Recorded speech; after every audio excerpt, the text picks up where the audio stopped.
Whoever saves one life saves the world entire. So recently I wanted to start slowly doing reviews on films that are in the American Film Institute's top 100 best of all time list. And I decided to start with number 8 on that list. This is a film that my parents would not let me watch when I was living with them, and I can actually understand due to the content that was in the film. This film is Steven Spielberg's masterpiece, Schindler's List. In this film, Spielberg tells the remarkable tale of Oskar Schindler, who is a German Catholic industrialist who, at the cost of his own war fortune, rescued from Nazi death camps the 1,000-plus Jewish workers who made ceramics at his Polish factory. At the forefront of this film is Liam Neeson, playing the suave and arrogantly handsome businessman Oskar Schindler. You forget that you're watching Ra's al Ghul or Qui-Gon Jinn play Schindler, for he was unrecognizable. His performance was perfect in this film, the best I've ever seen him give. He inhabits this role and goes from being an industrialist and hedonistic member of the Nazi Party who grows rich off of his unpaid workforce to succumbing to his inner good after watching the treatment of the concentration camps and while growing close to his workers. Also accompanying Neeson in the beautifully acted gallery is Sir Ben Kingsley and Ralph Fiennes. Kingsley plays Schindler's Jewish financial genius, Ishak Stern, who combines gratitude with disdain and subservience with pride. I don't really even need to talk about Kingsley's performance. He's always perfect in everything that he does. And then for Ralph Fiennes, we all know him as Lord Voldemort in the Harry Potter series. He plays Amon Goth. He's a sadistic SS commander who rules over the labor camp where Schindler's workers are imprisoned. I viewed him as a bit of a man-child in this film, using power as an excuse to exercise his rights of life and death over his charges, even to the point where he's occasionally picking some off from his home with a high-powered rifle, all while feeding a devouring appetite and freely indulging in his sexuality, even forcing a Jew to be his maid and sex slave. I felt that the Commandant, because of Ralph Fiennes' performance, I felt like he was the most compelling character in the entire film, especially because, like Schindler, there's actually points where even he has to question his own morality, and just the way that they did it was beautiful, and I think that not only is it a credit to Spielberg's directing, but it is also credit to Fiennes' acting chops. The film is a triumph on pretty much every level of cinema, that being humanity, artistry, technique, spirit, and entertainment. This is one of the most powerful portrayals in film of World War II and the Holocaust. With the stark and horrific atmosphere of Krakow, Brunlitz, and even Auschwitz itself, we are given a nerve-shattering chaos in the ghettos and the camps, and it also provides a nightmarish portrait of Nazi evil. The cinematography in this film is magnificent, and since the start of the film, you've probably been wondering why I shot this in black and white.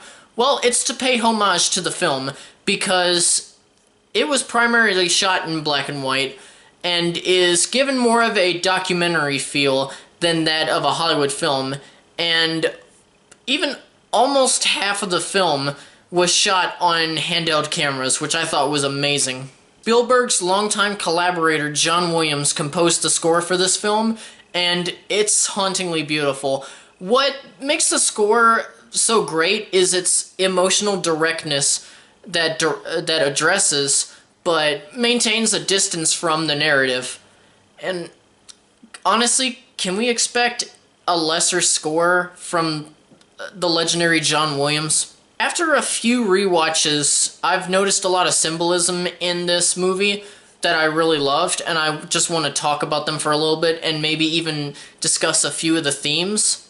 The most obvious is the concept of good and evil, with Schindler being the example of a good German, which is, or has always been, a popular characterization in American cinema, while Goethe is an almost completely heinous and corrupt antagonist. Schindler gradually evolves from being a Nazi supporter to a sort of hero for the Schindlerjuden, which it means Schindler's Jews.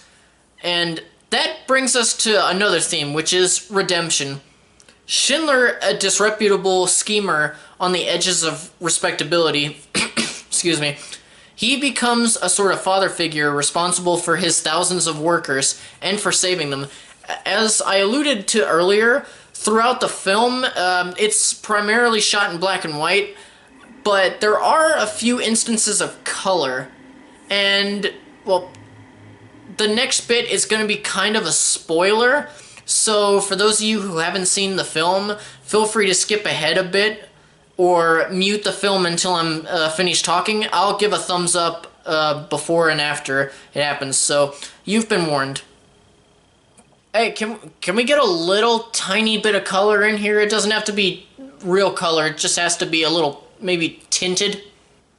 Okay, thank you. So, in the film, there's a red coat is used to distinguish a little girl who is in a scene depicting the liquidation of the Krakow ghetto.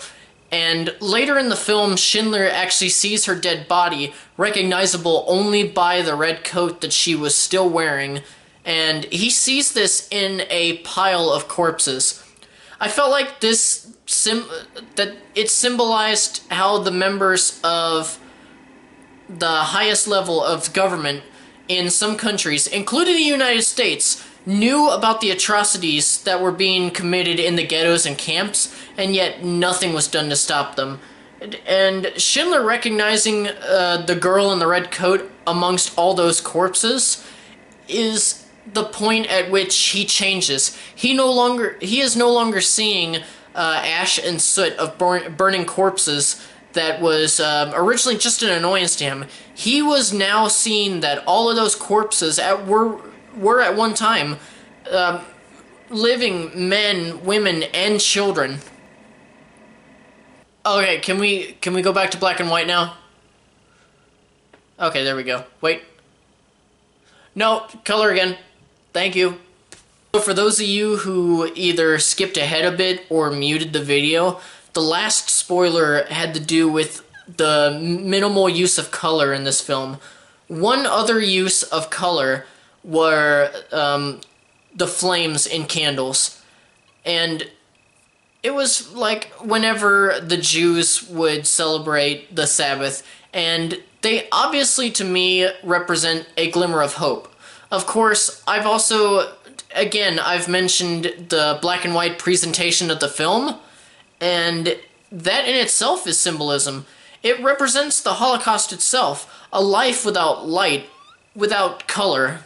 To recap, this film is an outstanding achievement, a marvel for cinema in every aspect, an Academy Award winner, including Best Picture, and even gave Spielberg his first Oscar for Best Director, and is considered one of the greatest films of all time.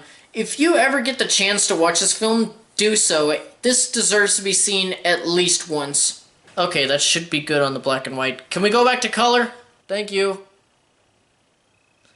So anyway, guys, thank you so much for watching, and I hope you enjoyed my review. If you'd like to see more movie reviews, please check out my channel, and if you haven't already, click on the subscribe button down below. I'll see you guys next time. Bye.